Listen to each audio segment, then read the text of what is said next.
నమస్తే, welcome to యూఏటీవీ. Telangana రాష్ట్రంలో రాజకీయాలు కొత్త పుంతలు దొక్కుతున్నాయి. అంటే ఏ విధంగా అంటే ఉన్నటువంటి మూడు పార్టీలు, రెండు నేషనల్ పార్టీలు, ఒక ప్రాంతీయ పార్టీ బీఆర్ఎస్లో కుటుంబ కలహాలు తారాస్థాయికి చేరుకున్నాయి. కవిత ఒకవైపు, కేటీఆర్ ఒకవైపు, హరీష్ రావు ఒకవైపు, సంతోష్రావు ఒకవైపు, లాస్ట్గా అధినేత కేసీఆర్ ఒకవైపు అన్నట్టుగా ఐదుగురు ఐదు దిక్కులు అన్నట్టుగా మారిపోయిన పరిస్థితి చూస్తూ ఉన్నాం. ఏదైతే తన లేఖ ద్వారా తన అభిప్రాయాన్ని తెలియజేసినటువంటి కవిత ఈరోజు కుటుంబానికి పార్టీకి దూరమైందా, జాగృతం చేసుకుంటాం కోసం ముందుకెళ్తుందా ఏంటనేది, ఆమె రాజకీయ ప్రస్థానం ఏ విధంగా ఉన్నది అనేది మనం తెలుసుకునే ప్రయత్నం చేద్దాం. ముఖ్యంగా చూసుకుంటే నిన్న జరిగినటువంటి మంత్రివర్గ విస్తరణలో మరి విద్యార్థులకి, ఏదైతే నిరుద్యోగులకి, ఉద్యోగులకి ఎటువంటి పీట వేశారు, ఎటువంటి పెద్దపీట వేశారు, అసలు నిజంగా రాష్ట్రంలో ఉన్నటువంటి సమస్యలు ఏంటి అనేది ఒక రకంగా మనం చర్చించుకున్నట్లయితే అది చాలా విశ్లేషణ పరంగా చాలా దూరం వెళ్తుంది. ఇట్లన్నింటి మీద తెలంగాణ రాష్ట్రంలో జరుగుతున్నటువంటి ప్రతి అంశం మీద కూడా మనం చర్చిద్దాం. దీనికి సంబంధించినటువంటి తెలంగాణ ఉద్యమ నేత, తెలంగాణ సీనియర్ జర్నలిస్ట్, తెలంగాణ విఠల్ గారు మనతో పాటు ఉన్నారు. మరి విఠల్ గారిని అడిగి ఆయన అభిప్రాయం ఏంటి తెలుసుకుందాం. ఎందుకంటే ప్రతి అంశం మీద తనదైన వాణిలో మరి గళాన్ని విప్పి సమస్య ఎక్కడుంటే అక్కడ నిజాన్ని నిర్భయంగా చెప్తారు. కాబట్టి ఈ విషయంలో ఆయన ఏం చెప్తారో ఆయన మాటలు తెలుసుకుందాం. విఠల్ గారు నమస్కారం. నమస్కారం రవి గారు, బాగున్నారా? బాగున్నాను సార్. విఠల్ గారు, తెలంగాణ రాష్ట్రంలో ముఖ్యంగా చూసుకుంటే బనకచెర్ల, అదేవిధంగా కాళేశ్వరం ఒక ఇష్యూ, అదేవిధంగా కేసీఆర్ ఫ్యామిలీ ఒక ఇష్యూ, అదేవిధంగా మంత్రివర్గ విస్తరణలో నిన్న చాలా అంశాలు, 32 కీలక అంశాలు, క్యాబినెట్ అంశాలు, 32 అంశాలు చర్చకు వచ్చినాయంటూ కూడా రకరకాల వార్తలు వస్తున్నాయి. ముఖ్యంగా చూసుకుంటే బీజేపీలో కూడా ఏదైతే రాజాసింగ్ చేసినటువంటి వ్యాఖ్యలు మనం చూసినట్టయితే, రాజాసింగ్ బీజేపీ నాయకులు ప్యాకేజీలకి మరిగి బీఆర్ఎస్కి లొంగిపోయారని చెప్పేసి ఆయన చాలా హాట్ కామెంట్ చేయడం జరిగింది. అదేవిధంగా కవిత కూడా నన్ను బీజేపీ కక్షపూరితంగా జైల్లో పెట్టించిందని చెప్పేసి ఆవిడ కూడా మాట్లాడడం జరిగింది. అటువంటి బీజేపీ తోటి బీఆర్ఎస్ అంటగాగే వ్యవహారం ఉంది కాబట్టి పరిస్థితులు ఇలా ఉన్నాయని చెప్పేసి ఆమె కూడా తన అభిప్రాయం తెలియజేసింది. సో తెలంగాణ రాష్ట్రంలో జరుగుతున్నటువంటి ప్రతి ఒక్క అంశాన్ని మనం క్లియర్గా కూలంకుశంగా చర్చిద్దాం. ముఖ్యంగా విద్యార్థుల గురించి, ఏదో గ్రూప్ 1 విషయం కూడా మనం చర్చిద్దాం. సో అసలు ఏంటి సార్, అసలు మీరేం చెప్పాలనుకుంటారు అన్ని అంశాల మీద?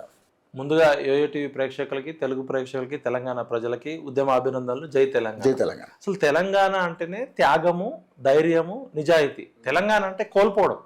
తెలంగాణ ఉద్యమంలో ప్రపంచంలో ఎక్కడా కోల్పోనంత 1200 మంది విద్యార్థులు చనిపోయారు. 69లో 369 డెడ్ బాడీలు అయినాయి. 3000 మిస్సింగ్ కేసులు అయినాయి. ప్రజలేమో త్యాగాలు ఘనంగా చేస్తారు, నాయకులేమో భోగాలు అనుభవిస్తుంటారు. ఆనాటి చెన్నారెడ్డి నుంచి నేటి వరకు కూడా చాలా మంది ఏమనుకుంటారంటే, చెన్నారెడ్డి గారు 6 సంవత్సరాలు ఎలక్షన్ కమిషన్ ఆయన్ని బహిష్కరిస్తే ఆయన అప్పుడు రాజకీయ నిరుద్యోగిగా ఉండి తెలంగాణ ఉద్యమంలోకి వచ్చాడు. కేసీఆర్ కూడా డిప్యూటీ స్పీకర్ మంత్రి పదవి ఇవ్వకపోతే ప్రతిభా భారతి అనే దళిత మహిళకి మంత్రి పదవి ఇచ్చిర్రు, నేను వెలమదొరని, నన్ను డిప్యూటీ స్పీకర్ ఇచ్చిర్రు, అవమానించిర్రు అని మంత్రి పదవి లేని కోపంతో వచ్చిండు తప్ప తెలంగాణ మీద ప్రేమతో కాదు. చీమలు పెట్టిన పుట్టలో పాములు వచ్చినాయి. సరే, 14 ఏళ్ళు తెలంగాణ పేరుతో రాజకీయం చేసిండు. మంత్రి హరీష్ రావు ఎమ్మెల్యే కాకుండా మంత్రి అయిండు. కేసీఆర్ ఏమో సముద్రం లేని తెలంగాణకి నౌకాయాన శాఖ మంత్రి అయిండు, మినిస్టర్ వితౌట్ పోర్ట్ఫోలియో అయిండు. ఇంకా అవన్నీ గతం. 10 ఏళ్ళు తెలంగాణలో యథేచ్ఛగా పరిపాలన చేశాడు. ప్రపంచంలో చక్రవర్తులు, రాజులు కూడా అనుభవించలేనంత రాజభోగం అనుభవించాడు. ఆయన ఫామ్ హౌస్ నుంచి బయలుదేరి ప్రగతి భవన్కి వచ్చే లోపు 100 మంది పోలీసులు అటెండర్ల కన్నా దారుణంగా, బానిసల కన్నా దారుణంగా ఉన్నారు. ఇక ఆ గత వైభవం. అయితే ఇక్కడ ఒక ఇంపార్టెంట్ విషయం ఏంటంటే, ఒక చక్రవర్తి లాగా అహంకారము, నియంతృత్వము, దొరపాలన చేసిన కేసీఆర్ కచరా అనే పేరు తెచ్చుకున్నాడు. 10 ఏళ్లు ప్రగతి భవన్లో రాజవిలాసాలు అనుభవించి ప్రజల డబ్బులతోటి ముఖ్యమంత్రి పదవి పోంగానే అటు ఇటు చూసి రాత్రిపూట దొంగలాగా, అరే సంతోష్ బండి తీరా అని చెప్పి దొంగతనంగా ఫామ్ హౌస్ కి పారిపోయాడు. చెల్లని ముఖము, చెల్లని రూపాయి, ఎక్స్పైర్ అయిపోయిన టాబ్లెట్. ఇప్పుడు మన ఇళ్లలో ఎక్స్పైర్ అయిపోయిన టాబ్లెట్లు ఏం చేస్తాం, కొన్ని పారాసిటమాల్, డోలో, అవి పడేబుద్ధి కాదు, అట్లా ఉంచుతాం. కానీ మళ్ళీ వేసుకునే ముందు రేటు చూసి వేసుకోం. కేసీఆర్ది అలాంటి పరిస్థితి వచ్చింది. అలాంటి కేసీఆర్ మళ్ళా 1 లక్షల మందితో మీటింగ్ పెట్టే పరిస్థితి తీసుకొచ్చింది ఎవరంటే రేవంత్ రెడ్డి. కేసీఆర్ అనేటోడు తెలంగాణకి పనికిరాడనే ప్రజలు చీత్కరించి ఇంట్లో ఫామ్ హౌస్కి పరిమితం చేస్తే, ఈ 17-18 నెలల్లో మళ్ళా ఈయనకన్నా ఆయనే బాగుంటాడు, వీడికన్నా వాడే, జనం భాషలో కొంతమంది ఏమో ఈయనకన్నా ఆయనే బాగుంటాడని, కొంతమంది వీడికన్నా వాడే బెటర్ అని, కొంతమంది ఇద్దరు దొంగలే మనకి వేరే లేదంటున్నారు. ఇటువంటి పరిస్థితులలో ముఖ్యంగా కవిత గారి ఇష్యూ ఇప్పుడు ప్రధానంగా జరుగుతుంటే, ఇప్పుడు దొంగ బంగారం ఎత్తుకపోయిన వాళ్ళు, లేకపోతే దొంగతనం చేసిన దొంగలు రాత్రిపూట మా వైన్ షాప్ దగ్గర, కళ్ళు కాంపౌండ్ దగ్గర కొట్టుకుంటారు. కొట్టుకున్నప్పుడు అప్పుడు దొంగతనం బయటపడుతుంది. చాలా సార్లు పోలీసులు పట్టుకోరు, ఈ దొంగలు వాటాలు పంచుకునే దగ్గర దొరుకుతారు. ఇప్పుడు కవిత గారు ప్రధానంగా 3 ఆరోపణలు చేసిరు. ఒకటి, బీఆర్ఎస్ ని బీజేపీలో కలపడానికి జైల్లో నాతో చర్చలు జరిపారు, బీజేపీతో విలీనం చేస్తే కేసులన్నీ మాఫీ చేస్తారు, అయినా నేను ఒప్పుకోలేదు అని ఆమె అన్నారు. అంటే బీజేపీతో బీఆర్ఎస్ చర్చలు జరిపారని కవిత గారు చెప్పారు. సెకండ్, ప్రధానమంత్రి మోడీ గారు నా దగ్గరికి కేసీఆర్ వచ్చినప్పుడు నా కొడుకుని ముఖ్యమంత్రి చేయాలనుకుంటున్నా, మీరు పర్మిషన్ ఇస్తే అన్నాడు. ఈయన ప్రాంతీయ పార్టీ, ఈయన బీజేపీ ఎన్డీఏ అలయన్స్ లో ఉన్న పార్టీ కూడా కాదు. ఈయన ముఖ్యమంత్రి చేయదలుచుకుంటే ఈయన ఎమ్మెల్యేల సపోర్ట్తో చేయొచ్చు. ప్రధానమంత్రితో చర్చలు జరిపిందంటే విషయం ప్రధానమంత్రి గారు చెప్పారు. స్వయంగా కాళేశ్వరం ప్రాజెక్ట్ అనేది కేసీఆర్ గారి కుటుంబానికి ఒక అవినీతి ఏటీఎం లాగుంది. ఎప్పుడంటే అప్పుడు కాళేశ్వరం ప్రాజెక్టు పేరుతో డబ్బులు దోచుకుంటున్నారు. ప్రపంచంలో, దేశంలో ఇంత అవినీతి ముఖ్యమంత్రి ఎక్కడ లేడని దేశ ప్రధానమంత్రి మోడీ గారు వచ్చి బేగంపేట మీటింగ్ లో చెప్పారు, ఇంకో పబ్లిక్ మీటింగ్ లో చెప్పారు. అమిత్ షా గారు వచ్చి ఈ మొత్తం అవినీతి కుటుంబం అని చెప్పారు.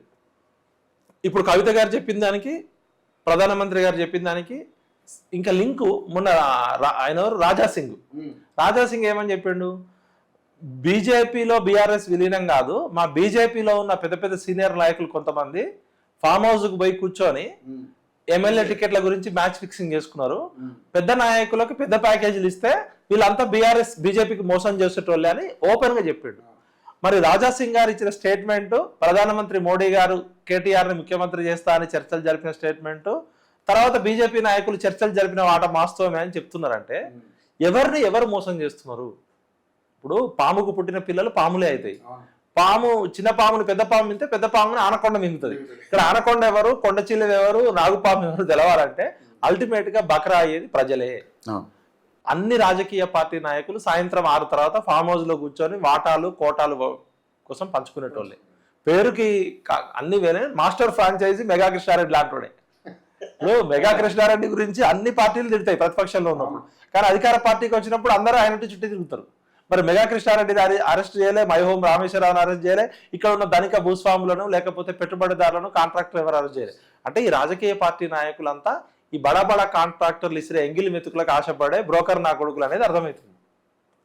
వాళ్ళు ప్రతిపక్షంలో ఉన్నప్పుడు మెగా కృష్ణారెడ్డి అన్నారు, ఇప్పుడు అదే మెగా కృష్ణారెడ్డి కదా వీళ్ళంతా. అంటే దీన్ని బట్టి ఏంటంటే వీళ్ళు రాజకీయం పేరుతో ఆస్తులు, అంటే స్లిప్పర్లకు గతి లేని వాళ్ళు చార్టర్డ్ ఫ్లైట్లు ఎక్కారు, బ్యూటీ పార్లర్ నడుపుకునేటోళ్ళు బుర్జ్ ఖలీఫాలో బిల్డింగ్లు కొన్నారు, రబ్బర్ చెప్పులు వేసుకొని తిరిగేటోళ్ళు రోల్స్ రాయిస్ కార్లలో తిరుగుతున్నారు. అంటే చనిపోయిన 1200 మంది అమరవీరుల త్యాగాల ఫలితము ఇవాళ ఈ రాజకీయ నాయకుల స్వార్థం కోసం అన్ని రాజకీయ పార్టీలు తెలంగాణలో కలిసే ఉన్నాయి. వెల్కమ్ రెడ్డి, వెలమోళ్ళు వాళ్ళు ఉన్నది ఎంత, 0.2% 1% ఉంటారు, తిప్సిప్ కొడితే 1% ఉండరు. వాళ్ళు 10 ఏళ్ళు రాజ్యం వేస్తారు, అన్ని చేస్తారు. రెడ్డిస్ కొన్ని చోట్ల 5% ఉండొచ్చు, కొన్ని చోట్ల 8 ఉండొచ్చు, కొన్ని చోట్ల 2 ఉండొచ్చు. యావరేజ్ గా వాళ్ళు ఒక 5 to 6% ఉన్న వాళ్ళు 60 ఏళ్ళు రాజ్యం వెళ్తారు. కమ్మాస్ అంటే అంతకుముందు చంద్రబాబు నాయుడు, ఎన్టీఆర్ వాళ్ళు ఒక 2% ఉంటే వాళ్ళు ఈ 75 సంవత్సరాల తెలుగు రాష్ట్రాల రాజకీయం వెలమ కమ్మ రెడ్డి, వెల్కమ్ రెడ్డి రాజ్యం. ఈ 3 కులాలు 3 కుటుంబాలు, ఎన్టీఆర్ కుటుంబము, కేసీఆర్ కుటుంబము, లేకపోతే వైఎస్ఆర్ కుటుంబం. దీని నుంచి బయటపడడానికే తెలంగాణ వచ్చింది. కేసీఆర్ కోసమో, రేవంత్ రెడ్డి గారి కోసమో, ఎల్లయ్య కోసమో, మల్లయ్య కోసమో, పుల్లయ్య కోసమో కాదు. ఇక్కడ డీసెంట్రలైజేషన్ కావాలి. ఇక్కడ సహజ వనరులు అద్భుతంగా ఉన్నాయి, మానవ వనరులు అద్భుతంగా ఉన్నాయి. ఉన్న మానవ వనరులని సహజ వనరులకు లింక్ చేసి ఉపాధి కల్పించాలి. ఇక్కడ ప్రజలు వలస వెళ్తున్నారు, బొంబాయికో, బొగ్గుబాయికో, దుబాయ్కో. ఇక్కడ తెలంగాణ అనేది ఇండియాలో 2nd richest mineral bowl Jharkhand తర్వాత. ఇక్కడ 16 రకాల ఖనిజ వనరులు ఉన్నాయి, సహజ సంపద ఉన్నాయి, పంటలు పండుతాయి. ఒకవైపు గోదావరిని, ఒకవైపు కృష్ణానది, 2 జీవనదుల మధ్య ఉన్న దక్కన్ పీఠభూమి, ప్రపంచంలోనే రిచెస్ట్ కింగ్ నిజాం పాలించిన భూమి. ఏ జిల్లా తీసుకున్నా దేనికి కుదవలేదు. ఈ సహజ వనరులు మానవ వనరులకు మధ్య ఇండస్ట్రీస్ పెట్టడము, ఇన్నోవేషన్ క్రియేట్ చేయడము, సర్వీస్ సెక్టర్ డెవలప్ చేయడం వల్ల ఈ వలసలు తగ్గుతాయి. డీసెంట్రలైజేషన్ కావాలి. ఇక్కడ ప్రధానంగా ఎస్సీ, ఎస్టీ, బీసీలు, పేదవాళ్ళు ఎక్కువ ఉన్నారు. వీళ్ళకి అధికారం రావాలంటే డీసెంట్రలైజ్ కావాలని చెప్పి శ్రీకృష్ణ కమిటీ కూడా రిపోర్ట్ ఇచ్చింది. వాళ్ళేమో సోనియా గాంధీ గారు కానీ, దేశ ప్రధానమంత్రి కానీ, అప్పటి పాలకులు దూరదృష్టితో తెలంగాణ ఇస్తే కింది వర్గాలు లాభపడతాయంటే ఈ మైనారిటీ కులాలు ఏవైతే ఉన్నాయో, కరెక్ట్ గా పోస్తే కొట్టుకుపోయే కులాలు, వీళ్ళు ఇంకా ఎక్కువ దోచుకుంటున్నారు.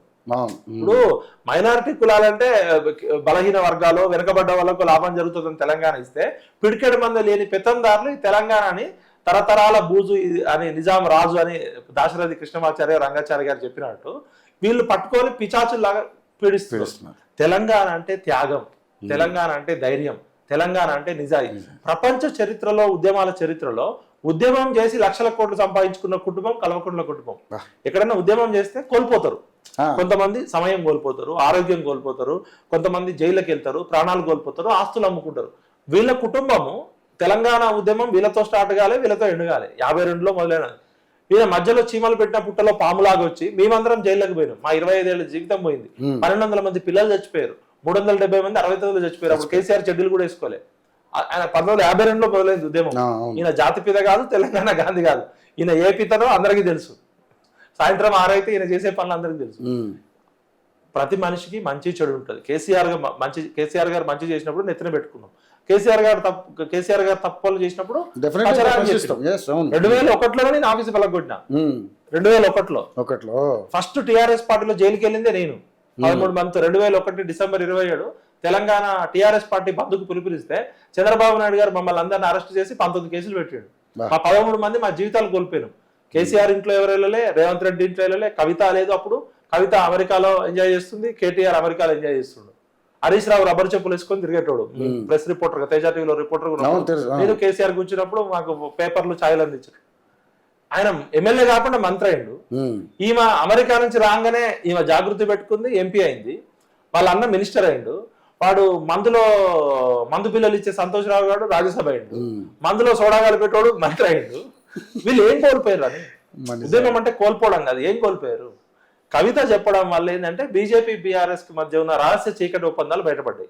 ఇప్పుడు కేసీఆర్ గారు ప్రధానమంత్రి దగ్గరికి వెళ్ళి నా కొడుకుని ముఖ్యమంత్రి చేస్తా అంటే మోడీ గారి దగ్గర ఎమ్మెల్యేలు ఉన్నారా? టీఆర్ఎస్ ఎమ్మెల్యేలు ముఖ్యమంత్రి చేయాలని ఈయన ప్రాంతీయ పార్టీ, ఈయన దగ్గర మెజారిటీ ఉంది, అది నియంతృత్వ పార్టీ. ఆయనకి ఎదురు చెప్పేటోళ్ళు ఎవరు? అంతా డూడు బసవన్లే. మరి మోడీ గారి పర్మిషన్ అడిగినామంటే నీకు రహస్య ఒప్పందం ఏంటి? మోడీ గారు చెప్పరు, కేసీఆర్ చెప్పరు. మరి కేటీఆర్ ఫినిక్స్ స్కామ్ లో ఆ శ్మశాన వాటిక, ఫినిక్స్ శ్మశాన వాటికలో చాలా డాక్యుమెంట్స్ దొరుకుతాయని చెప్తున్నారు. మరి కేటీఆర్ అరెస్ట్ కాకుండా కవిత ఎందుకు అరెస్ట్ అయింది? అంటే కేజ్రీవాల్ కోసం వేసిన వలలో కవిత చిక్కిందా? కవిత చేపనా, తిమింగలమా, సొరచేపనా, లేదా బకరానా? ఏదో ఒకటి తేలాలి. కవిత గారి మీద ఇంకా కేసు నడుస్తుంది. మరి ఈ లీకులేంది, లేకలేంది, ఈ లీకు వీరుడు ఎవరు, గ్రీకు వీరుడు ఎవరు? కవిత గారు ఏమంటారు, ఈ లీకు వీరుల సంగతి బయట పెట్టండి అంటే ఈ గ్రీకు వీరులు ఏందిరా అంటున్నారు. మరి గ్రీకు వీరుడు అంటే సినిమాల్లో మనకి నాగార్జున గారిని గ్రీకు వీరుడు, జనరల్ గా గ్రీకు వీరుడు అంటే అమ్మాయిలు గోకేటోడు అనుకుంటాం. మరి అమ్మాయిలు గోకిన గ్రీకు వీరుడు ఎవరు? ఇప్పుడు మనకి సమంత ఇష్యూ బహిరంగంగా వచ్చింది. సమంత గారికి చేనేత బ్రాండ్ అంబాసిడర్ కి తెలంగాణకి ఏం సంబంధం? సమంత ఏమైనా తెలంగాణ ఆడబిడ్డనా? ఆమెకి ఏమైనా చేనేత రంగంలో హ్యాండ్లూమ్స్, హ్యాండీక్రాఫ్ట్స్ ఎక్స్పర్ట్ ఆమె? లేదా ఆమె చేనేత పద్మశాలీల కుటుంబంలో పుట్టి ఆమె నేసిందా? సమంత గారు తెలంగాణ చేనేతకి బ్రాండ్ అంబాసిడర్ ఎట్లయ్యారు? ఎవరో ఒక హీరోయిన్ 250 కోట్లు వేసుకొని పోయింది, ఒక పంజాబీ అమ్మాయి అని అంటారు. మరి గ్రీకు వీరుడు టీఆర్ఎస్ లో ఎవరున్నారో కవిత గారు చెప్పరు. కవిత గారు కోవట్లు ఎవరో చెప్పరు. మళ్ళా మా పార్టీలో కోవట్లు ఉన్నారని కవిత గారు అంటారు. కోవట్లు ఉన్నారంటే ఆయన దేవుడు అంటే దేవుడి చుట్టూ దెయ్యాలు ఉన్నాయంట. ఇప్పుడు అట్లంటే ఉదాహరణకి కవిత గారు చెప్పిందే కరెక్ట్ అనుకుందాం. నా పాత మిత్రురాలే నాకు సోదరు లాంటిది. కాబట్టి దేవుడు ఎక్కడ ఉంటాడన్నా? మామూలుగా గుడిలో ఉంటాడు. గుడిలో దేవుడు ఉంటాడు. దయాలు ఎక్కడ ఉంటాయి? పాతపడ్డ బంగారాలు ఉంటాయి, శ్మశానాలు ఉంటాయి. అవును, ప్రేతాత్మలు, జీవాత్మలు, ఆత్మలు అన్ని అక్కడ ఉంటాయి. పిచాచాలు, కాముడి భూతం అన్ని శ్మశానాలు. మరి దేవుడి చుట్టూ భూతాలు ఎట్లుంటాయి? దేవుడి చుట్టూ పూజారులు ఉంటారు, భక్తులు ఉంటారు, ఇంకా దేవతలు ఉంటారు. మరి దేవుడి చుట్టూ దయాలు ఉంటే ఆ దేవుడు ఏం చేస్తుండు? దేవుడు గుర్తుపట్టాలి కదా. నవ్వుతారు ఇప్పుడు, ఎందుకంటే 1200 మంది చచ్చిపోతే 369 మంది ప్రాణత్యాగం చేస్తే 120 కిలోమీటర్ల స్పీడ్తో రైలు వస్తుంటే రైలుకి ఎదురుగా గుద్దుకొని చచ్చిపోయారు. కానిస్టేబుల్ కిష్టయ్య తుపాకీ పెట్టుకొని కాల్చుకొని చచ్చిపోయాడు. శ్రీకాంతాచారి గారు సలసల పెట్రోల్ పోసుకొని తగలబడ్డాడు. అట్లా 1200 మంది చచ్చిపోయారు కదా. మీరు తినే కూడు రక్తపు కూడు కదా. మీరు కూర్చున్న కూర్చి 1200 మంది జీవితాలు త్యాగం చేస్తే వచ్చింది. 60 సంవత్సరాల పోరాటంలో కొన్ని వేల మంది విద్యార్థులు, నిరుద్యోగులు, యువకులు అడవుల్లో చనిపోయి, ఎన్కౌంటర్లు, కౌంటర్లు చచ్చిపోయి తెలంగాణ నేల రక్తంతో తడిసిపోయింది. మీరు ఎవరు అసలు? మీ చరిత్ర ఏంది? మీకున్న బ్యాక్గ్రౌండ్ ఏంది? మీరేమైనా సుభాష్ చంద్రబోస్ ఫ్యామిలీయా, గాంధీ ఫ్యామిలీయా, లేకపోతే మీరేమైనా జైల్లో స్వాతంత్రోద్యమం జైల్లోకి పోయారా? కవిత గారు ఏమైనా ఆస్తులు కోల్పోయిందా? కేటీఆర్ ఏమైనా ఆస్తులు కోల్పోయిందా? హరీష్ ఏమైనా ఆస్తులు కోల్పోయిందా? కేసీఆర్ ఏమైనా ఆస్తులు అమ్మిండా తెలంగాణ ఉద్యమానికి? వీళ్ళు లబ్ధిదారుల కుటుంబం కదా, బాగా వీళ్ళు తెలంగాణ ఉద్యమం పేరుతో లబ్ధి పొందారు. అంతకుముందు వీళ్ళ ఆస్తులు ఎక్కడ, అంతకుముందు వీళ్ళ జీవిత చరిత్ర ఏంది, అంతకుముందు వీళ్ళ జీవన శైలి ఏంది, చాపర్లు, హెలికాప్టర్లు, 27 దేశాల్లో వీళ్ళ ఆస్తులు, ఇప్పుడు ఫామ్ హౌస్లు, పార్టీ ఫండ్ దాదాపు 1500 కోట్లు 1400 కోట్లు అంటున్నారు. మరి కవిత గారు గొడవంతా ఆ పార్టీ ఫండ్ లో నాకు ఇయ్యాలన్న మాట. ఇప్పుడు కవిత గారు నిజంగానే కేసీఆర్ గారు తప్పు చేస్తే కవిత గారు రాయాల్సిన లెటర్ ఏంటంటే, my dear daddy, KCR daddy, నువ్వు తెలంగాణ పేరుతో దళితుడిని ముఖ్యమంత్రి చేస్తా అని చేయలేదు కదా, నువ్వు దళితుడువా, మన తాత ఏమన్నా దళితుడా, మన తాత ఎస్సీయా వెలముదొరనా, మనం ఎట్లా దళితులం అయితే డాడీ, ఒకసారి చేయలే రెండోసారి కూడా ఎందుకు చేయలే డాడీ అని ఫస్ట్ అడగాలి. ఓ డాడీ, నువ్వు కచరా అనే పేరు ఎందుకు తెచ్చుకున్నావు డాడీ, ప్రజలంతా నిన్ను అంటుంటే, oh my dear daddy, RTC కార్మికులు చచ్చిపోయినప్పుడు నువ్వు ఎందుకు మాట్లాడలే డాడీ, 50 మంది చచ్చిపోయారు కదా, 100 రోజులు నిరసన దీక్ష చేశారు కదా, కనీసం ఒక్క మాట కూడా మాట్లాడలే కదా. మై డియర్ డాడీ, 27 మంది ఇంటర్మీడియట్ పిల్లలు బిల్డింగ్లు దూకి చచ్చిపోయారు, నా కొడుకు కూడా ఇంటర్మీడియట్ వయసు లాంటోడే, మరి ఇంత ముక్కుపచ్చలారని పిల్లల్ని చంపినావు కదా డాడీ, అప్పుడు ఎందుకు మాట్లాడలే daddy. Oh my dear daddy, Kondagattu జాతర యాక్సిడెంట్ లో అప్పుడు మాట్లాడలేదు. ఈయన ఎమ్మెల్యేలను కలవడు, ఎంపీలను కలవడు, ఎమ్మెల్సీలను కలవడు, మంత్రులను కలవడు, ఆఖరికి కన్న కూతుర్ని కలవడు, కొడుకుని కలవడు. మరి ఈయన మనిషా, దయ్యమా, దేవుడా, ఆయన ఎవరు అసలు? మన జీతంతో ముఖ్యమంత్రి ఉన్నప్పుడేమో అట్లా రాజరికంలో ఉన్నాడు, శాసనసభ పక్ష నేత ఉన్నాడు కదా, ఇప్పుడు ఫ్లోర్ లీడర్ కదా, కేబినెట్ మినిస్టర్, ప్రతిపక్ష నేత కదా, ప్రధాన ప్రతిపక్ష నేత. ఆయన గన్మెన్లు, ఆయన తీసుకునే శాలరీ, ఆయన తినే తిండి, ఆయన మొత్తం కూడా ప్రజల డబ్బే కదా. ముఖ్యమంత్రిగా ఉన్నప్పుడు నువ్వు సచివాలయానికి రావు, ప్రతిపక్ష నేతగా ఉంటావు, ఫామ్ హౌస్ లో పడుకుంటావు. మరి నీకెందుకు ఆ పదవి వేరేటోళ్ళకి ఇవ్వచ్చు కదా. అంటే సచ్చేదాకా నీకు పదవి కావాలా? నువ్వు ఏది చెప్తే అది జనం వినాలా. తెలంగాణ జనం ఎడ్డి జనం కాదు, సోయికొచ్చిన జనం. బొడ్రాయి దగ్గర రాయి పట్టుకొని కూర్చున్నారు. కాబట్టి ఇప్పటికైనా మీ డ్రామాలు బంద్ చేయండి. ఈ కల్వకుంట్ల ఫ్యామిలీ డ్రామా బంద్ చేయకపోతే ఇప్పుడు హిందుస్థాన్ యూనిలివర్ లిమిటెడ్ కంపెనీ ఏం చేస్తుందంటే, ఒక సబ్బు మార్కెట్లో సపోజ్ ఎగ్జాంపుల్ రెగ్జోనానో సంతూరో ఒక సబ్బు బాగా అమ్ముడుపోతున్నప్పుడు వేరే కంపెనీ ఆల్టర్నేటివ్ వస్తుంది కాబట్టి ఈ కంపెనీ మార్కెటింగ్ స్ట్రాటజీలో భాగంగా ఒక 4-5 సబ్బులు వదులుతుంది. లైబాయ్ సబ్బు వాళ్ళదే ఉంటుంది, సంతూర్ వాళ్ళదే ఉంటుంది, రెగ్జోనా వాళ్ళదే ఉంటుంది, ఇంకో లక్స్ వాళ్ళదే ఉంటుంది.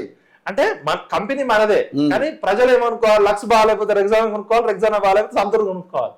ఎగ్జాంపుల్ చెప్తాను. అట్లనే కేసీఆర్ గారు ఏంటంటే, నేను తెలంగాణ ఉద్యమం పేరుతో 1200 మందిని చావగొట్టిన, 4 కోట్ల మంది ప్రజల్ని పిచ్చోళ్ళని చేసిన, అయినా కూడా నన్ను తెలంగాణ ప్రజలు జాతిపిత తెలంగాణ గాంధీ అన్నారు. నేను ఫామ్ హౌస్ లో పడుకున్నా నాకు 2 సార్లు గెలిపించారు. నేను ఏది చెప్తే అది నడిచింది.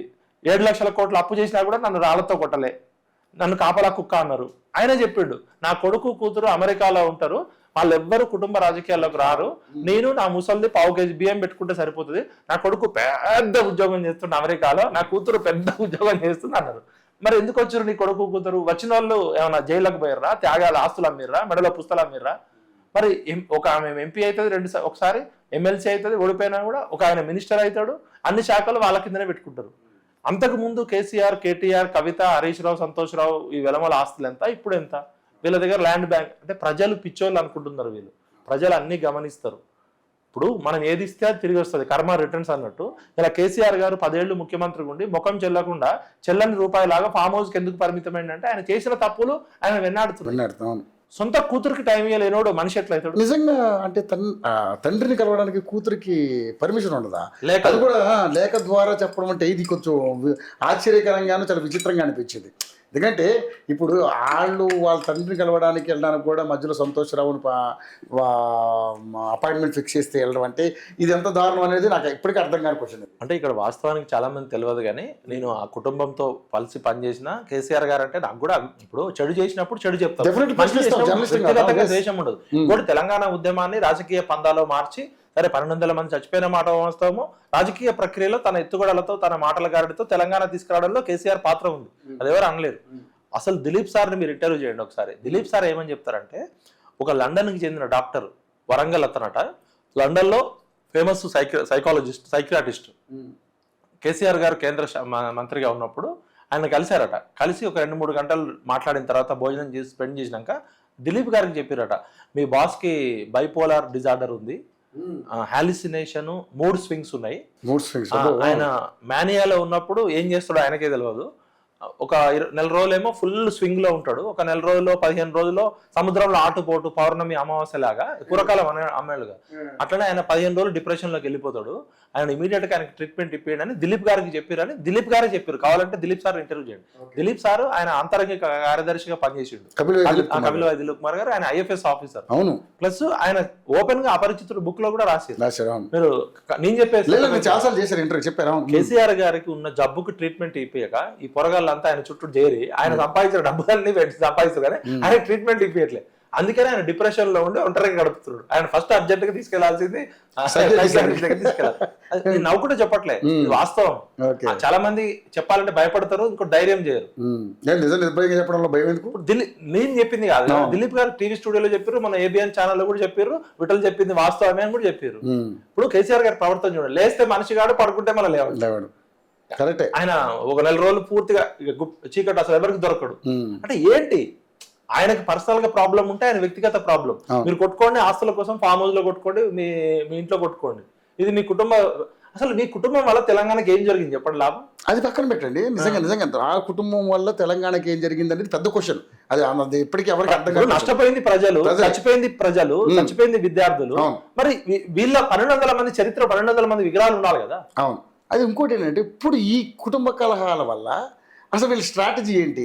ఇప్పుడు నిజంగా కవిత పార్టీ పెడుతుందంటారు, లేదంటే కవిత కాంగ్రెస్లో కలుస్తుంది అంటారు, లేదంటే కవిత బీఆర్ఎస్ బీజేపీ ఒకటే అని కాంగ్రెస్ పార్టీ ప్రజల్లోకి తీసుకెళ్ళగలిగింది కాబట్టి వాళ్ళు సక్సెస్ అయ్యారు అని చెప్పి మళ్ళీ ఆవిడే మాట్లాడడం, ఇవన్నీ చూస్తుంటే ఏమనిపిస్తున్నారు? నిజంగా ఆవిడ పార్టీ పెట్టే అవకాశం ఉందంటారా? ఏ రకంగా చూస్తారు? జనరల్ గా పొలిటికల్ పార్టీస్ అనేది ఎవరెవరైనా పెట్టచ్చు, రాజ్యాంగం కల్పించిన హక్కు, అది వేరే విషయం.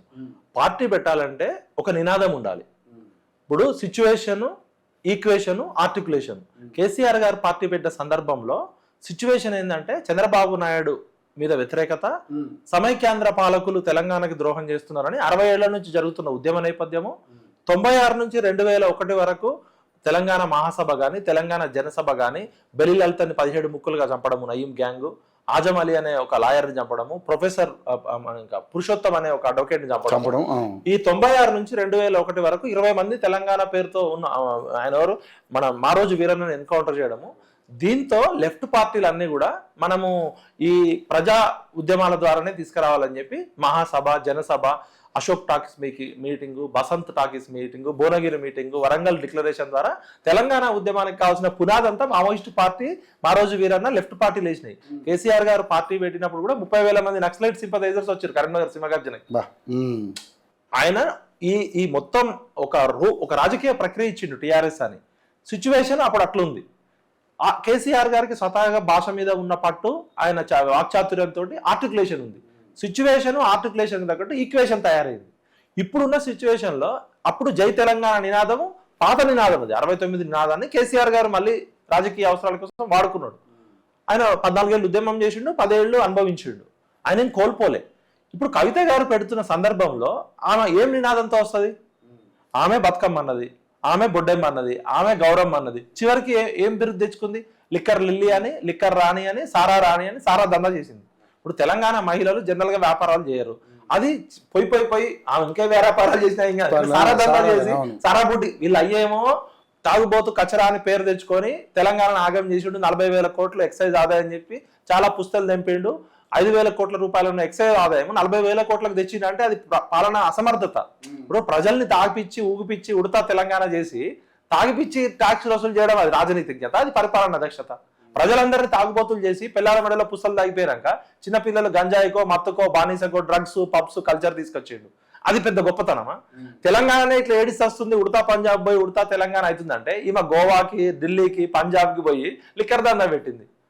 ఇప్పుడు కేజ్రీవాల్ లాంటోడు నీతి నిజాయితీతోటి ఆమ్ ఆద్మీ పార్టీ ఢిల్లీలో ఎడ్యుకేషన్, హెల్త్ మీద కొద్ది గొప్ప మంచి మార్పు తీసుకొచ్చింది. అవునన్నా కాదు, ఒక గవర్నమెంట్ స్కూల్లో సీటుకు కూడా రికమెండేషన్ చేసే పరిస్థితి వచ్చింది. గవర్నమెంట్ స్కూల్స్ కూడా ఇంటర్నేషనల్ స్టాండర్డ్స్ కి తీసుకొచ్చారు. ప్లస్ హెల్త్ కూడా ఇది మన బస్తీ దవాఖానాలను పెట్టి అక్కడ ఏదో అంటారు, ఆ వర్డ్ గుర్తురాట్లేదు నాకు హిందీలో, ఆ వర్డ్ పెట్టి అక్కడ చాలా పాపులర్ ఇక్కడ దాన్ని చూసే కాపీ కొట్టారు. అంటే ఎడ్యుకేషన్, హెల్త్ లో ఆమ్ ఆద్మీ పార్టీ అనేది ఎవరు ఒప్పుకున్నా ఒప్పుకోక మంచి పేరు తీసుకొచ్చారు. మరి కవితతో సాహస దోషం చేయబట్టి అక్కడ కేజ్రీవాల్ అవుట్ పార్టీ ఇదైపోయింది. రాహుల్ గాంధీ అంటాడు కథం కథ అట్లా అయిపోయింది. ఇప్పుడు కవిత గారు దెబ్బ ఎక్కడ పడుతుంది అంటే బీఆర్ఎస్ కథం అవుతుంది, నెక్స్ట్ బీజేపీ కథం కాబోతుంది. వీళ్ళకి తెలవట్లే. బీజేపీలో ఉన్న చాలా మంది సీనియర్ నాయకులు ఫామ్ హౌస్ కి వెళ్ళి కేసీఆర్ ఇంటికి వెళ్ళి మాకు టికెట్ ఇస్తే చాలు అని సీనియర్ లీడర్ మాట్లాడుకున్నారని Raja Singh off the record చెప్తున్నాడు, ఆన్ రికార్డ్ కూడా చెప్తున్నాడు కదా. అది చాలా ప్రకంపనలు సృష్టించింది. కవిత గారు మాట్లాడిన దానికి రాజా సింగ్ మాట్లాడిన దానికి లింక్ కుదిరిందా? తర్వాత కవిత మాట్లాడిన తర్వాత బీజేపీ నాయకులంతా అవును చర్చలు జరిగిన మాట వాస్తవమని ఒప్పుకుంటున్నా. అసలు మీ ఇద్దరి మధ్య చర్చలు ఎందుకు జరిగినాయి అంటే ఎవరెవరిని మింగడానికి, అంటే ఎవరెవరిని మోసం చేస్తున్నారని. ఇప్పుడు మీరు బండి సంజయ్ గారు ప్రెసిడెంట్ అయినాక 4 విషయాలు జరిగినాయి.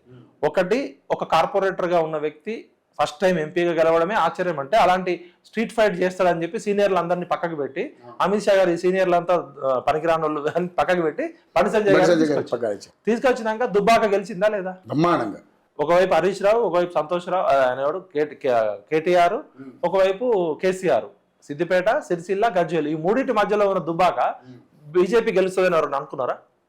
అంటే అప్పుడు గెలిచిందా? దుబ్బాకలో దుమ్మురేగింది. హుజూరాబాద్ లో ఈటల రాజేందర్ ని గంజిలో ఈగలాగా తీసి పడేసి అవమానిస్తే ఒక బీసీ బిడ్డని భూమి ఆకాశం ఏకం చేసి ఇంటికి 10 లక్షలు ఇచ్చిండు కేసీఆర్. ప్రపంచంలో ఎక్కడ అంత కరప్షన్? ఇంటికి 10 లక్షలు దళిత బంధు పేరుతో ఇచ్చినా కూడా ఈటల రాజేందర్ గెలిచిండా లేదా? హుజూరాబాద్ లో అంటే దుబ్బాకలో గెలిచింది, హుజూరాబాద్ లో గెలిచింది. బీజేపీ 48 సీట్లు ఇక్కడ గెలిచిందా?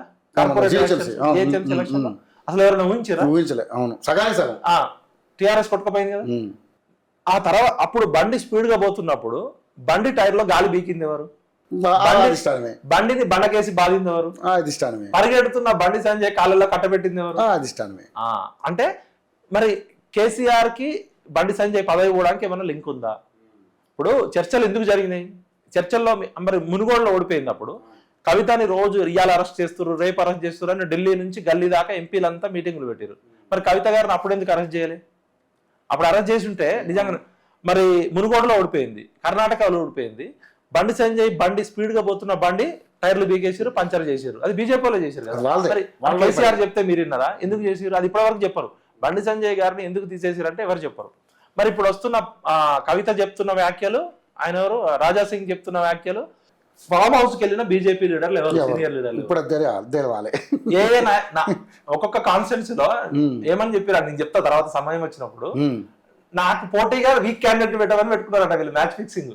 ఏం ఫిక్సింగ్ అండి? బీజేపీ నాయకులు పోయి బీఆర్ఎస్ దగ్గరికి పోయి మాకు పోటీగా వీక్ క్యాండిడేట్లను పెట్టమని 2 కాన్స్టిట్యూన్సీలలో వీక్ క్యాండిడేట్లు పెడితే ఆ వీక్ క్యాండిడేట్లు మీద కూడా ఓడిపోయారు. నువ్వు బలమైన ప్రత్యర్థి అనుకో బీఆర్ఎస్ నుంచి, నేను బీజేపీలో సీనియర్ లీడర్ని, నా జీవితం అంతా ఆర్ఎస్ఎస్ నుంచి వచ్చినోండి అని చెప్పుకుంటా. నా మీద పోటీగా వీక్ క్యాండిడేట్ పెట్టమని కేసీఆర్ దగ్గర పెడితే కేసీఆర్ వీళ్ళకి ఒప్పుకొని వీక్ క్యాండిడేట్ పెడితే వీక్ క్యాండిడేట్ మీద కూడా ఓడిపోయిన బడా లీడర్లు ఉన్నారని రాజా సింగ్ చెప్తున్నాడు. మా దానిలో ఉన్న పెద్ద పెద్ద సీనియర్ లీడర్లు పెద్ద ప్యాకేజీలకు అమ్ముడుపోతారు అంటున్నాడు. మరి క్రమశిక్షణ గల పార్టీ కదా, దేశం కోసం ధర్మం కోసం అనే పార్టీ కదా, మరి దండాల కోసమను చందాల కోసము మీరు లొంగిపోయారా? కేసీఆర్ మీ భాష, మీరు కేసీఆర్ కి భాష. అసలు మీ మధ్య ఎందుకు చర్చలు జరిగినాయి? ఈ 2 ప్రైవేట్ లిమిటెడ్ కంపెనీలు కాదు కదా, ప్రజల ముందు చెప్పాలి కదా. అంటే కవిత మాట్లాడేది వాస్తవం అని అర్థమవుతుంది కదా. నాకు తెలిసి లోకల్ బాడీ ఎలక్షన్స్ ముందు ఏమైనా చెప్పే అవకాశం ఉందేమో అనుకుంటున్నాను. వీళ్ళిద్దరి మధ్య ఉన్నటువంటి రహస్య ఒప్పందం ఏమన్నా. ఇప్పుడు మీరు అది చెప్తుంటే గుర్తొచ్చింది, ఏ పార్టీ అయినా ఎలక్షన్లు వచ్చినప్పుడు పోటీ చేయాలనుకుంటుంది. చిన్న పార్టీ అయినా, ఈవెన్ సిపిఐ, సిపిఎం, బిఎస్పి, ఆఖరికి లోకల్ ఇండిపెండెంట్లు కూడా పోటీ చేస్తారు ఎలక్షన్లో. మరి మొన్న జరిగిన ఎమ్మెల్సీ ఎలక్షన్లో తెలంగాణ పుట్టిందే ఉత్తర తెలంగాణలో, వరంగల్, కరీంనగర్, ఆదిలాబాదు, నిజామాబాదు, మెదక్ ఏరియాలో. బీఆర్ఎస్ పార్టీ ఎందుకు పోటీ చేయలే? లేటెస్ట్ జరిగిన ఎలక్షన్స్ ఏంటి? ఎమ్మెల్సీ గ్రాడ్యుయేట్ ఎలక్షన్ లో పోటీ చేయలే, ఎమ్మెల్సీ టీచర్ ఎలక్షన్ లో పోటీ చేయలే. మరి అక్కడ బీఆర్ఎస్ పార్టీ పునాది రాయి అని చెప్తున్న వరంగల్లోనే, కరీంనగర్ లో బీజేపీ గెలిచింది కదా, బీఆర్ఎస్ అసలు పోటీ చేయలేదు. అంటే మరి ఇద్దరి మధ్య మ్యాచ్ ఫిక్సింగ్ జరిగిందా? జరగకపోతే ఎందుకు పోటీ చేయలేదు? కొంచెం ముందుకెళ్తే ఎంపీ ఎలక్షన్ లో బీఆర్ఎస్ కింద వచ్చినాయి సీట్లు, బీఆర్ఎస్ అసలు ఏం లేదుగా, గుండు సున్నా. కాకపోతే ఇన్నర్గా వాళ్ళకి సపోర్ట్. ఇప్పుడు గుండు సున్నా వచ్చిన పార్టీకి మరి ఇప్పుడు ఎందుకు అంత ప్రగల్భాలు పలుకుతున్నారు? అంటే గుండు సున్నా ఎందుకు వచ్చింది? అదే ఎవరెవరితో మ్యాచ్ ఫిక్సింగ్ చేసుకున్నారు వాళ్ళు చెప్పాలా. ఇప్పుడు మనకి సింపుల్, దీనికి రాకెట్ సైన్స్ అక్కర్లే, కామన్ సెన్స్. మొన్నటి ఎలక్షన్ లో బీఆర్ఎస్ ఎందుకు పోటీ చేయలే? గ్రాడ్యుయేట్ ఎలక్షన్ లో ఎందుకు పోటీ చేయలే? టీచర్స్ ఎలక్షన్ లో ఎందుకు పోటీ చేయలే? ఎంపీ ఎలక్షన్ లో 0 ఎందుకు వచ్చింది మీకు? అంటే మీ కేసులు తప్పించుకోవడానికి మ్యాచ్ ఫిక్సింగ్, లేకపోతే మీరు నిజంగానే సున్నానా, పెద్ద గుండు సున్నానా? మరి గుండు సున్నా అయితే ఎందుకు పెద్ద గప్పాలు కొడతారు? మరి అంతకు ముందు బీజేపీ ఏమైనా అద్భుతమైన పెర్ఫార్మెన్స్ చేసిందంటే వాళ్ళకి వచ్చినాయి 4 సీట్లు. 4 సీట్లు. అవును, అంత ఎమ్మెల్యే ఎలక్షన్. అవును. మరి ఇంత పెద్ద పెద్ద సీనియర్ లీడర్ ఉన్న పార్టీ మరి 4 సీట్లు ఎందుకు వచ్చింది?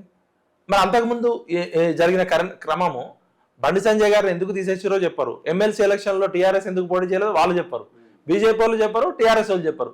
మరి మీరిద్దరు ఇట్లా దొంగలు లాగున్నారనే రేవంత్ రెడ్డి ఏం చేసిన మీ ఇద్దరు ఒకటే అని చెప్పడంతో అసెంబ్లీ ఎలక్షన్ లో అసలు రేవంత్ రెడ్డి అనేటోడు 6 నెలల ముందు పిక్చర్లో లేడు.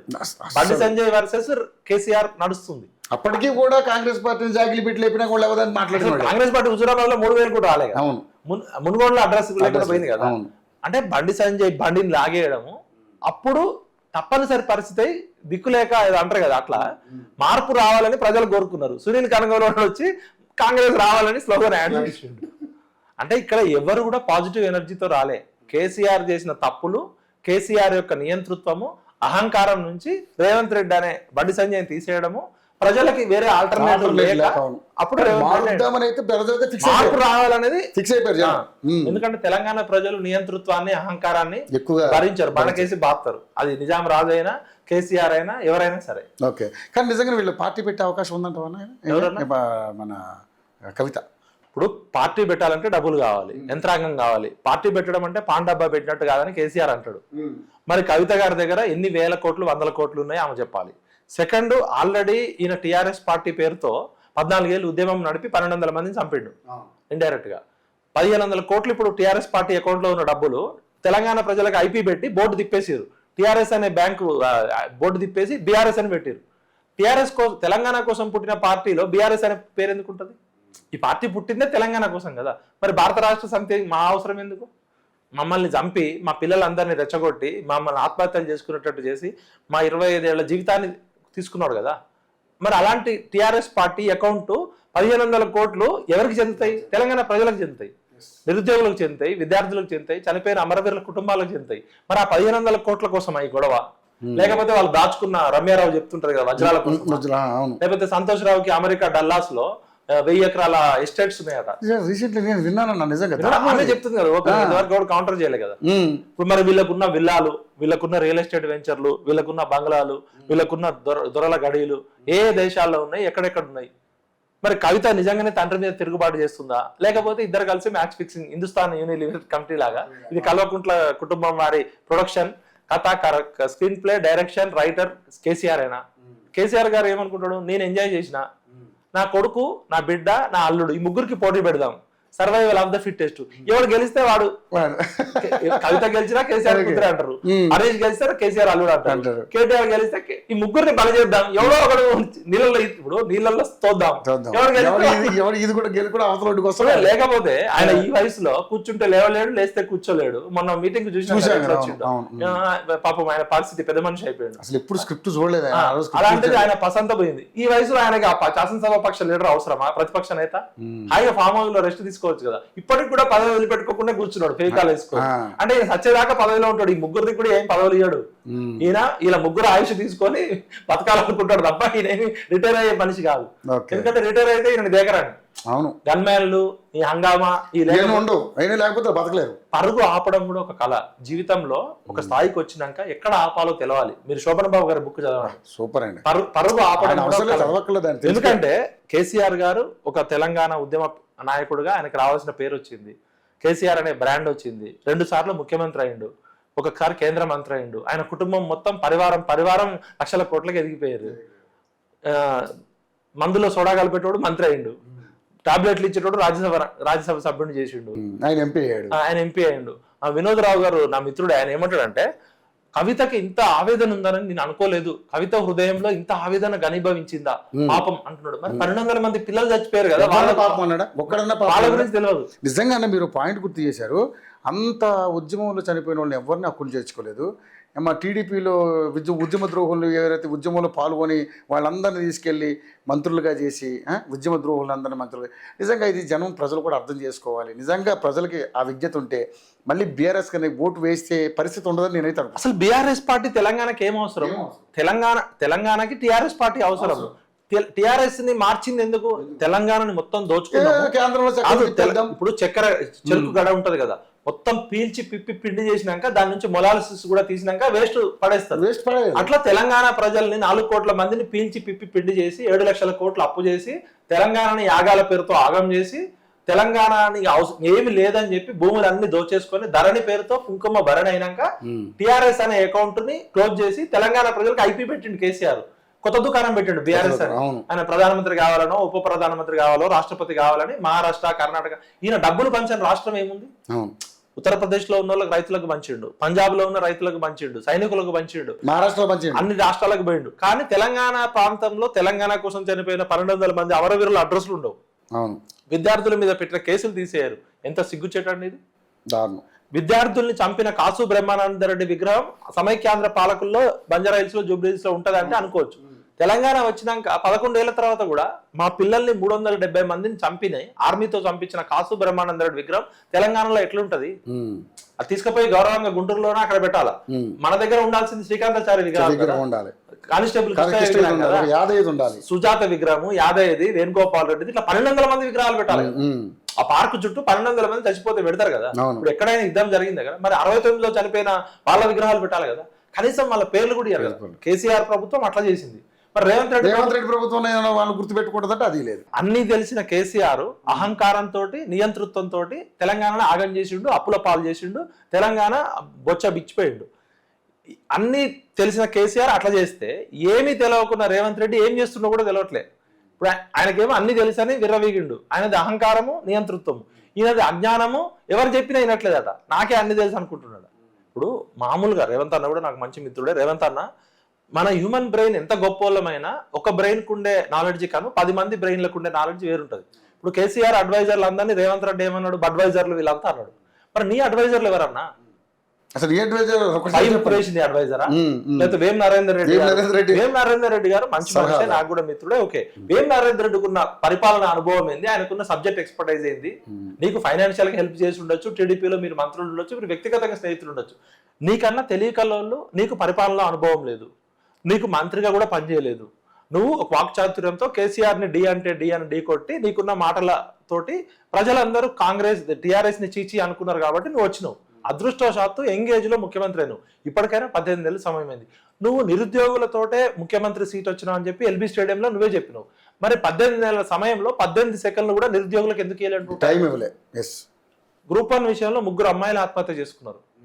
గ్రూప్ 1 విషయంలో ఇంతమంది లొల్లి చేస్తున్నారు కదా. నిరుద్యోగులు జీవో నెంబర్ 46 వాళ్ళు శ్రీధర్ బాబు కానీ, ఉత్తమ్ కుమార్ రెడ్డి కానీ, బట్టి విక్రమార్క కానీ ప్రతిపక్షంలో ఉన్నప్పుడు అందరూ మాట్లాడారు.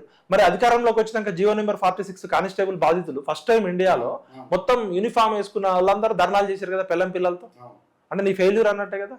నిరుద్యోగులు ఇప్పటికీ ఇందిరా పార్క్ దగ్గర ధర్నాలు చేస్తున్నారు, ఇప్పటికీ చేస్తూనే ఉన్నారు. ఆ గ్రూప్ 1 కి సంబంధించిన వాళ్ళు అట్లే ఉన్నారు, జీవో నెంబర్ 46 వాళ్ళు అట్లే ఉన్నారు, గ్రూప్ 2 వాళ్ళు అట్లే ఉన్నారు. మరి 18 నెలల కాలంలో 18 సెకండ్లు కూడా టైం ఇవ్వండి. నీకు అందాల పోటీలు పెట్టడానికి డబ్బులు వస్తాయి, టైం ఉంటుంది, డబ్బు వస్తుంది. అవును, ఏమైంది ఇజ్జత్? అమ్మాయి లండన్ పోయి ఇది అందాల పోటీలు కాదు వ్యభిచార పోటీలు అని చెప్పిందా లేదా? మొత్తం తెలంగాణ పరువు తీసిరు. అసలు తెలంగాణ అంటేనే కప్పుకోవడం అన్న. తెలంగాణ అంటే బొడ్డెమ్మ, గౌరమ్మ, బతుకమ్మ, తెలంగాణ ఆడబిడ్డ అని ఒక అట్లా చూస్తే కప్పుకోవడం మన కల్చర్, తెలుగు కల్చర్. ఈ ఇప్పుకునే కల్చర్ మనకెందుకు? ప్రపంచంలో ఏ బకరగాడు దొరకనట్టు ఇవన్నీ దొరికింది. ప్రపంచ స్థాయిలో మనకి ఒక మంచి బ్రాండ్ అంబాసిడర్ అంటే ఒక బ్రాండ్ ఉంటుంది అని చెప్పేసి అనుకున్నారు. కానీ ఏంటో సింపుల్ బ్రాండ్ అంటే అన్నారు, మంచి పనికి బ్రాండ్. ఆ అమ్మాయి లండన్ లో పోయి, ఆమె పేరు ఏం పేరు, మ్యాగీయో ఏదో అమ్మాయికి ఎన్జిఓ నడిపిన బ్యాక్గ్రౌండ్ ఉందట, గుండె జబ్బుల మీద పనిచేసే అమ్మాయి అట. అమ్మాయి ఏంటంటే ఆ కాజుని ప్రచారం చేయడంలో భాగంగా కొంత డబ్బులు వస్తే ప్రచారం అవుతుంది, కాజు కోసం వచ్చిన అమ్మాయి. అమ్మాయి బాగా చదువుకున్న అమ్మాయి అని లండన్ ఇంటర్నేషనల్ పత్రికలు చెప్తున్నాయి కదా. ఆమె వచ్చింది ఏంది, ఆమె అక్కడ పోయి లండన్ లో చెప్పింది ఏంది? ఇప్పుడు ఆ టేబుల్ల మీద దానికి ఈ కాంగ్రెస్ లీడర్లు ఎందుకు కూర్చోవాలా? ఆయన అందాల పోటీలు నిర్ణయించడానికి వీళ్ళెవరు కాంగ్రెస్ లీడర్లు? అన్ని మిస్సేజ్. నువ్వు ఏ పనన్నా తీసుకో, ఈ 18 నెలల కాలం యూటర్నే కదా. మూసినది జనం రాళ్ళతో కొట్టే పరిస్థితి, 1,50,000 కోట్లు అన్నారు. ఏమో ఉద్యోగాలు నన్ను కోసుకొని తినండి, నన్ను కోసిన ఇప్పుడు ముఖ్యమంత్రిని కోసుకొని తినడానికి కాదు కదా.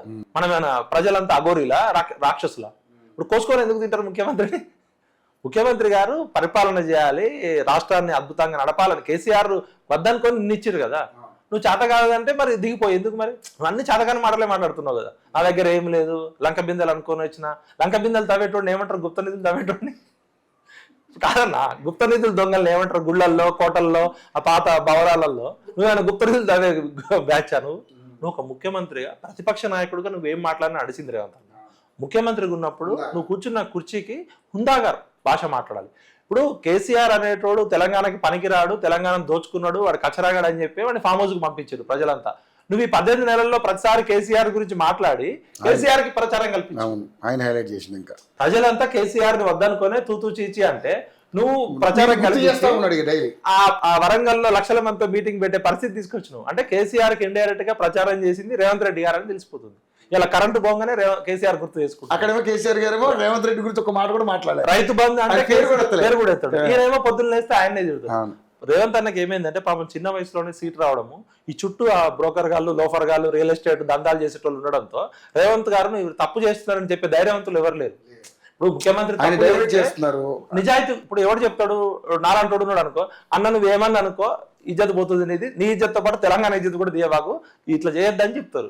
ఆ ఉన్నోళ్ళంతా స్వార్థపరులు. రేవంత్ రెడ్డికి ధైర్యంగా చెప్పగలిగేటోళ్ళు. నేను పబ్లిక్ అడ్మినిస్ట్రేషన్ లో ఒక మాస్టర్స్ చేసిన, జర్నలిజంలో PhD చేసిన, తెలంగాణ కోసం 25 ఏళ్ళు పనిచేసిన. ఆయన రేవంత్ ఏమనుకున్నా నాకు సంబంధం లేదు, ఒక ముఖ్యమంత్రి సీట్ లో ఉన్నాడు కాబట్టి నిర్భయంగా చెప్పగలుగుతాం. అంటే ఎగ్జాంపుల్ చెప్తాను. ఆ ఉన్నోళ్ళు ఆ ఫహీం ఖురేషి గారు ఏం చెప్తాడు, లేకపోతే వాళ్ళంతా బ్యాచ్ అంతా కూడా కనీసం కేసీఆర్ అన్న ఒక 15 మంది IAS ఆఫీసర్లను, సీనియర్లను అడ్వైజ్ చెప్పుకోడు. ఇదే జయేష్ రంజన్ గారు మొత్తం తెలంగాణ దోచుకోవడానికి నువ్వే తిడుతుంది. ఇదే నవీన్ మిట్టల్ దోచుకోవడం చెప్తుంది.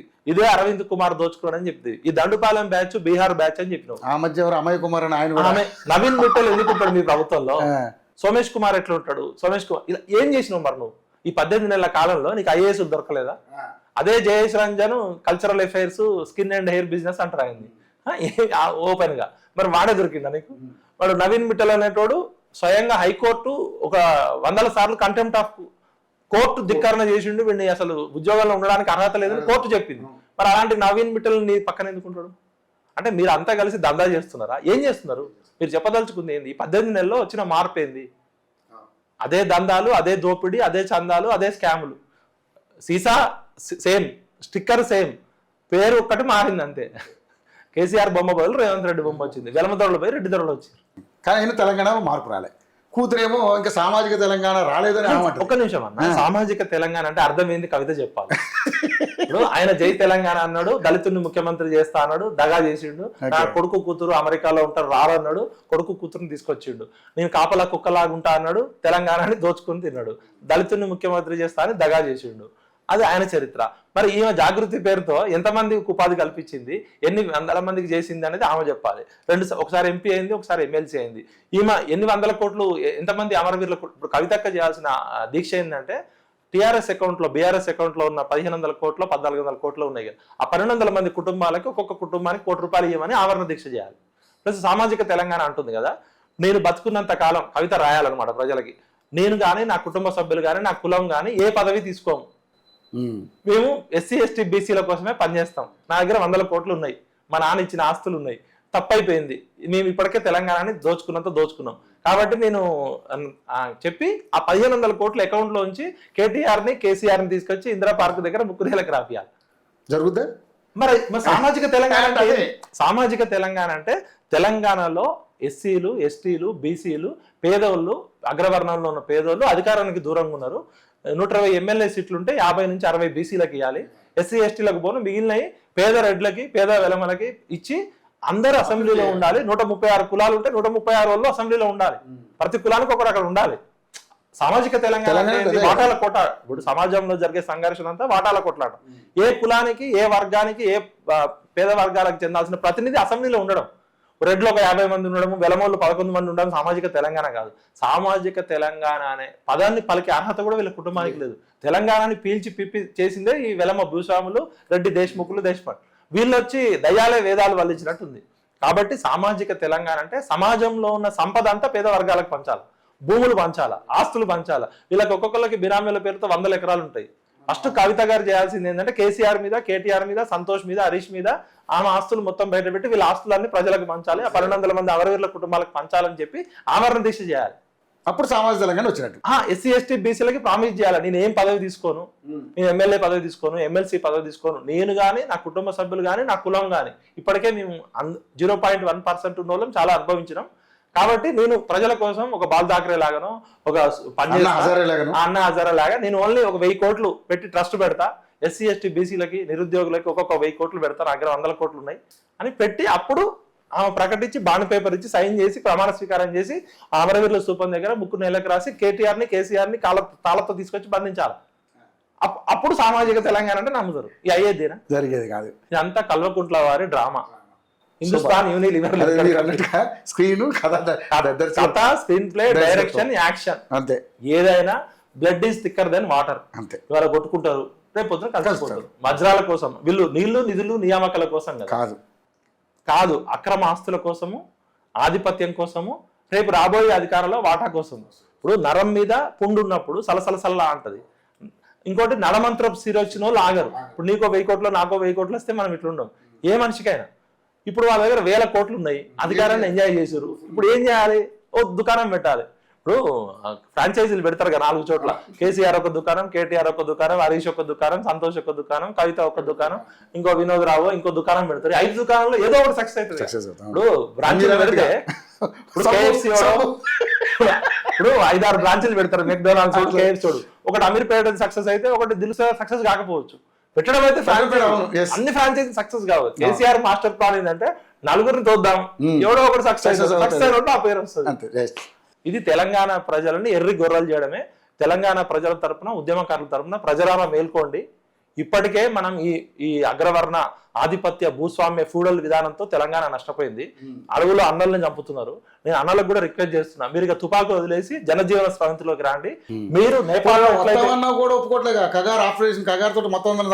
వాళ్ళు అంటే నక్సలిజం అంటే అడవిలో తుపాకీ పట్టుకున్నోడే నక్సలైట్ అని కాదు. ప్రశ్నించే ప్రతి ఒక్కడు తెలంగాణలో పోరాట యోధుడే.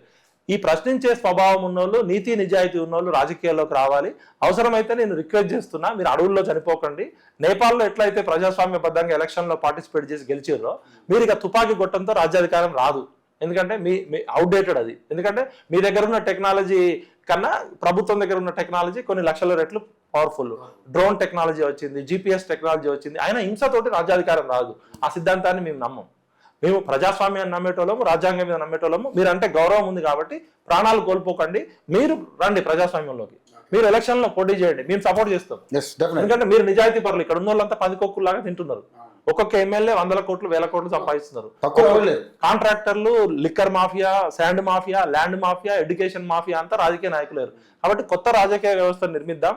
Education, health, employment, social justice, women empowerment తోటి తెలంగాణలో ఒక కొత్త రాజకీయ వ్యవస్థ నిర్మిద్దాం. ముఖ్యంగా చూసుకుంటేనా ఈ విద్యార్థుల విషయం ఏదైతే ఉందో నిరుద్యోగుల అంశం, ప్రభుత్వం ఇప్పటికీ నిమ్మక నీరైతే కాకపోతే చెప్తుంది 59,000 ఉద్యోగాలు అయితే మేము ఇచ్చామని చెప్తుంది. కానీ ఇంకా ధర్నాలు, గొడవలు ఇంకా జరుగుతూనే ఉన్నాయి. సో ఏంటన్నా దీని గురించి మీరు చాలా ఉద్యమాల్లో పాల్గొన్నారు. ఇప్పుడు తెలంగాణ ఉద్యమం వచ్చిందే తెలంగాణ రాష్ట్రం కోసం కాదు, మా ఉద్యోగాలు మాకు కావాలని. కేసీఆర్ ముఖ్యమంత్రి కావాలి, రేవంత్ రెడ్డి ముఖ్యమంత్రి కావాలని కాదు. ఈ భూమి పుత్రులకి అన్యాయం జరుగుతుంది అని చెప్పి 52లో వదిలైన నాన్ముల్కి ఉద్యమం కావచ్చు, 69లో జరిగిన ప్రత్యేక తెలంగాణ రక్షణ ఉద్యమం కావచ్చు, ఈ అన్నిటికీ బేస్ ఏంటంటే తెలంగాణ నిరుద్యోగులకు ఉద్యోగాలు కావాలని. విచిత్రం ఏంటంటే 60 ఏళ్ళ నుంచి రాజకీయ నిరుద్యోగులంతా ఉద్యోగులు అవుతారు, కానీ ఈ ఉద్యోగులకు మాత్రం నిరుద్యోగులకి న్యాయం జరగట్లేదు. కాబట్టి మా ఉద్యోగాలు మాకు ఇవ్వకపోతే మీ ఉద్యోగాలు పీకేస్తాం. నేను చెప్తున్నా స్పష్టంగా, రేవంత్ రెడ్డికైనా, కేసీఆర్కైనా, రాజకీయ నాయకులకైనా. మా నిరుద్యోగులకు ఏదైతే మీరు ప్రామిస్ చేసిన 2 లక్షల ఉద్యోగాలు ఇవ్వకపోతే మీ ఉద్యోగాలు పోతాయి. మీరు గ్రూప్ 1, గ్రూప్ 2, గ్రూప్ 3, గ్రూప్ 4 ఈ ఉద్యోగాలు ఇవ్వకపోతే సెక్రటరేట్కి వచ్చి సీఎంలు అవుతారు, అసెంబ్లీలోకి వచ్చి ఎమ్మెల్యేలు అవుతారు, వార్డు మెంబర్ నుంచి MPTC, ZPTC, councillor, corporator. Telangana నిరుద్యోగులకు నేను రిక్వెస్ట్ చేస్తున్నా, మీరు పోరాట రూపాన్ని మార్చండి. అవసరమైతే మీరు పంచాయతీ ఎలక్షన్లో పోటీ చేయండి. 40 లక్షల మంది నిరుద్యోగులు ఉన్నారు, మీరే ఒక పెద్ద పార్టీ అవుతారు. 40 లక్షల మంది సైన్యం ఏ పార్టీకి లేదు. ఆయన ఉట్టి మాటలు. నిరుద్యోగులారా మీరు ఆత్మహత్యలు చేసుకోవద్దు. ఇప్పటికే 3 సభ్యత్వం చేయించుకున్నారు. 40 లక్షల మంది నిరుద్యోగులు రోడ్డు మీదకి వస్తారు. మరి వీళ్ళు వస్తారా? 40 లక్షల మంది నిరుద్యోగులు రోడ్డు మీదకి వస్తే ఆర్మీ కానీ, ఎయిర్ ఫోర్స్, పోలీసు కానీ ఆపగలదా? నిరుద్యోగులారా మీరు దయచేసి ఆత్మహత్యలు చేసుకోవద్దు. మీరు అవసరమైతే నిరుద్యోగుల తరపున ఒక పార్టీ పెట్టండి. నేను పృథ్వన్న సపోర్ట్ చేస్తాం. మనం భిక్షాటన చేసైనా కూడా మనం ఎవరికి నోటు ఇవ్వాల్సిన అవసరం లేదు. ఈ రాజకీయ పార్టీ లాగా లిక్కర్ పంచాల్సిన అవసరం లేదు. మందుకో, మటన్ ముక్కకో, చికెన్ బిర్యానీకో ఓటు వేయద్దు. ఓటుని అమ్ముకోకండి, ఓటుని నమ్ముకోండి. నిరుద్యోగులారా ఇది మీకోసం వచ్చిన తెలంగాణ, మీరే ఓనర్లు. ఈ తెలంగాణకి రక్షణ కవచం మీరు, రాజకీయ నాయకులు కాదు. కాబట్టి ఎట్టి పరిస్థితుల్లో నేను రేవంత్ రెడ్డి అన్నకు రిక్వెస్ట్ చేస్తున్నా, జాబ్ నోటిఫికేషన్లు అన్ని ఇవ్వాల్సిందే. మీరు గనక నిరుద్యోగుల్ని మోసం చేస్తే మీ ఉద్యోగాలు పీకుతాం ఖచ్చితంగా. ఎమ్మెల్యేల ఉద్యోగాలు పోతాయి, ముఖ్యమంత్రి ఉద్యోగం పోతుంది, ముఖ్యమంత్రి ఉద్యోగం పోతుంది. వార్డు మెంబర్ నుంచి పార్లమెంటు సభ్యుల దాకా 40,000 ఉద్యోగాలు ఖాళీగా ఉన్నాయి. అవన్నీ కూడా నిరుద్యోగులతో నింపుదాం. ఈ చెత్త రాజకీయ నాయకులు అవసరం లేదు మనకి. ఎందుకంటే వీడు వాడు ముగ్గురు ఒకటే. ఫామ్ హౌస్ లో కూర్చొని తాగి ఊగుతూ జనం సొమ్ము తినే రాక్షసులు వీళ్ళంతా. కాబట్టి దయచేసి కొత్త రాజకీయ వ్యవస్థ నిర్మించుకోవాల్సిన అవసరం ఉంది. రేవంత్ రెడ్డి అన్న ఇప్పటికి 18 నెలలు అయింది, ఇంకా చాలా సమయం ఉంది నీకు. దయచేసి మీరు తప్పులు చేయకండి, సరైన అవగాహనతో కూడిన పాలన అందించండి, మంచి అడ్వైజర్లను పెట్టుకోండి. డిస్కషన్, డిబేట్, డైలాగ్ అనేది డెమోక్రసీలో పార్ట్ కావాలి.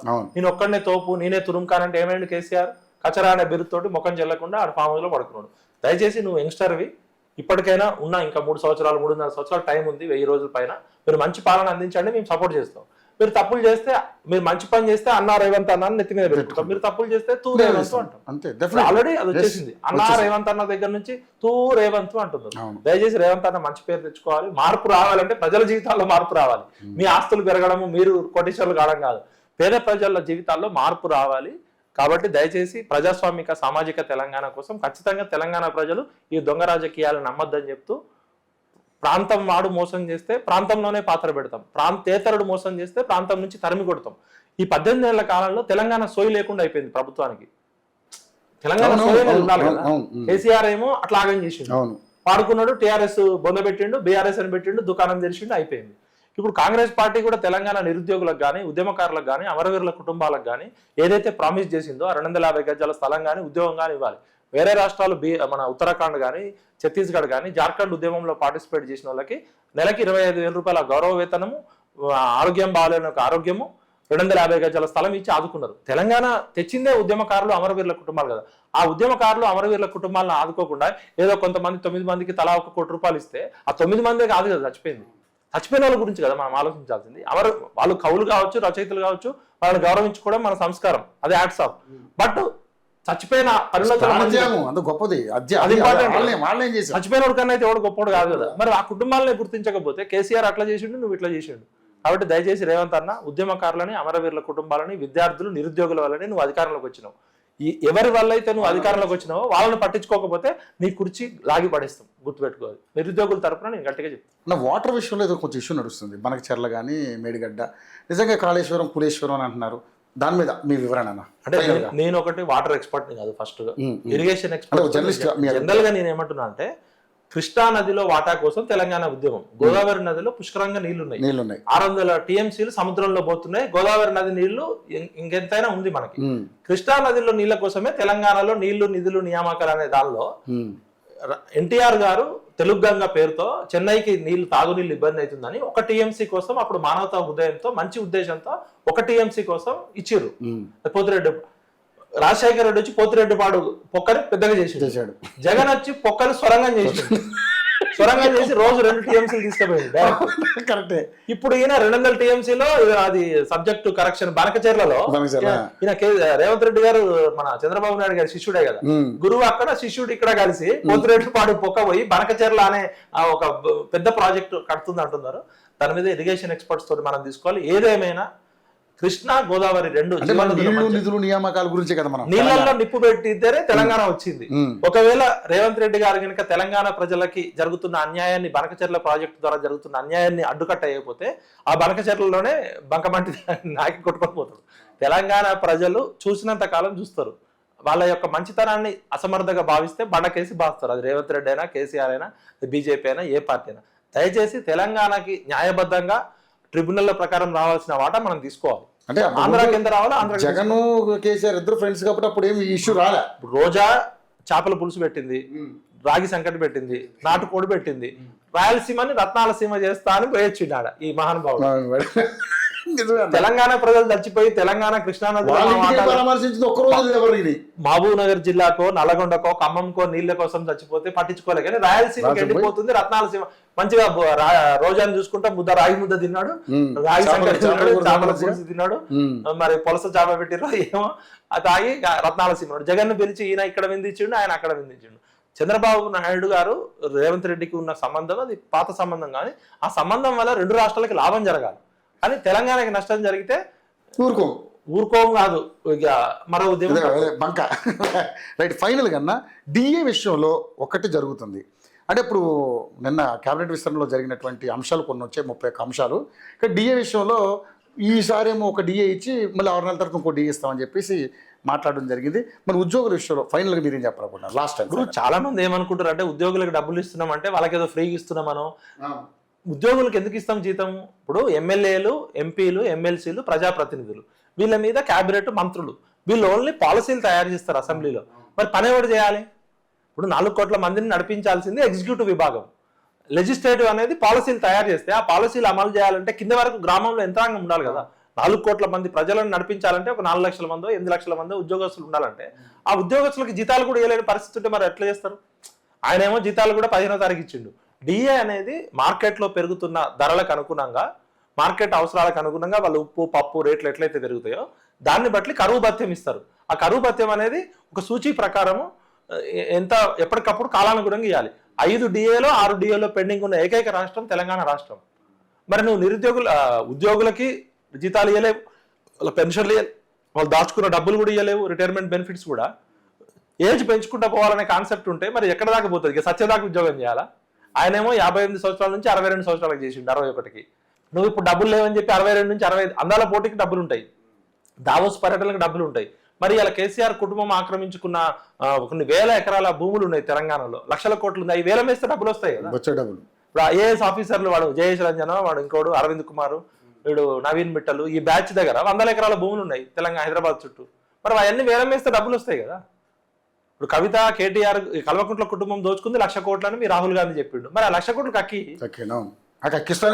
నన్ను కోసుకున్నా కూడా రాదు, నా దగ్గర చెటాకు మాంసం లేదు, నన్ను కోసుకొని తినండి, నాతో ఏం కాదు, మీకే ఇస్తా పాలన అంటే ఇవన్నీ బక్వాస్ మాటలు. మరి నీకు చేత కాకపోతే దిగిపో, అంతే కదా. నువ్వు దొంగతనం చేసిండ్రు, వాళ్ళంతా దోచుకున్నారనే నువ్వు దొరవని తెస్తే నువ్వు కూడా నాకు చేతగాని మాటలు ఎందుకు మాట్లాడతావు? చేతగాని మాటలు మాట్లాడితే కేసీఆర్ చేస్తే ఆయన షబాష్ బేటా అనుకున్నాడు, బద్మాష్ అని కచరా పనులు చేసి కచరా అని బిరుదిచ్చారు. నువ్వు మంచోడు అని నువ్వు తీసుకొస్తే నువ్వు అని మాట్లాడుతున్నావు. కాబట్టి ఇప్పటికైనా సోయిక పాలన చేయండి. మీరు ప్రభుత్వ పాలన అనేది ఒక వ్యవస్థని కరెక్ట్గా నడపండి. మీరు వ్యక్తులు ఇన్ఫ్లుయెన్స్ చేయొద్దు. వ్యవస్థ వ్యక్తుల కన్నా గొప్పది. మీరు వ్యవస్థని నాశనం చేయాలని చూస్తే కేసీఆర్కి ఏ గతి పట్టిందో మీకు కూడా అదే గతి పడుతుంది. చీఫ్ మినిస్టర్ అంటే మీరు ఒక్కరు కాదు, కౌన్సిల్ ఆఫ్ మినిస్టర్స్ అందరు కలిసి సమిష్టి నిర్ణయం తీసుకోవాలి. ఇది రాజుల పాలన కాదు, ఇది రాజరికం కాదు, చక్రవర్తి కాదు, ఇది నియంతృత్వ పాలన కాదు. ప్రజాస్వామ్యం అంటే మీరు ప్రజాప్రతినిధులు, ఉద్యోగస్తులు మా సేవకులు. మాకు సేవకులు లేకుండా ఎట్లా నడుస్తుంది? మరి ప్రజలకు సేవ చేసే ఉద్యోగస్తులకు జీతాలు ఇవ్వకపోతే, డిఏలు ఇవ్వకపోతే వాళ్ళు ఎట్లా సేవ చేస్తారు? కాబట్టి నేను ఏమంటున్నా అంటే ఉద్యోగస్తులకి వాళ్ళకి సకాలంలో ఇవ్వాల్సినవి మన బాధ్యత, వాళ్ళతో సేవ చేయించుకోవడం మన హక్కు. వాళ్ళకి జీతాలు ఇవ్వడం మన బాధ్యత, వాళ్ళకి సేవ చేయించుకోవడం మన హక్కు. వీళ్ళేమి మన ఐఏఎస్లు లేకపోతే ఆఫీసర్లు అంతా మన మీద కూర్చొని పెత్తనం చేయడం కాదు. వాళ్ళు ప్రజా సేవకులు, పబ్లిక్ సర్వెంట్స్, సివిల్ సర్వెంట్స్. వీళ్ళు ప్రజాప్రతినిధులు లాగా ఉన్నట్లే, సివిల్ సర్వెంట్స్ లాగా ఉన్నట్లే. వీళ్ళు రాజులు, చక్రవర్తి లాగా ఉంటున్నారు. కాబట్టి లాభం ఖచ్చితంగా ప్రభుత్వం నిరుద్యోగుల గొంతుకోయాలని చూస్తే మాత్రం మరో ఉద్యమం తప్పదు. థ్యాంక్ యూ అన్న. మరిన్ని అప్డేట్స్ మళ్ళీ కలుసుకుందాం మిమ్మల్ని, ఎందుకంటే చాలా చక్కగా మీ యొక్క విశ్లేషణ ఉంది. సో మీ విశ్లేషణ చాలామంది రిసీవ్ చేసుకుంటారు తెలంగాణ ప్రజలు. విఠల్ గారి యొక్క అభిప్రాయం ఏంటని నిజంగా అందులో వాస్తవాలు కూడా మంచి కామెంట్ రూపంలో మేము మీకు తెలియజేస్తూ ఉంటారు. మరిన్ని అప్డేట్స్తో మళ్ళీ కలుసుకుందాం. థ్యాంక్ యూ అన్న. Thank you so much.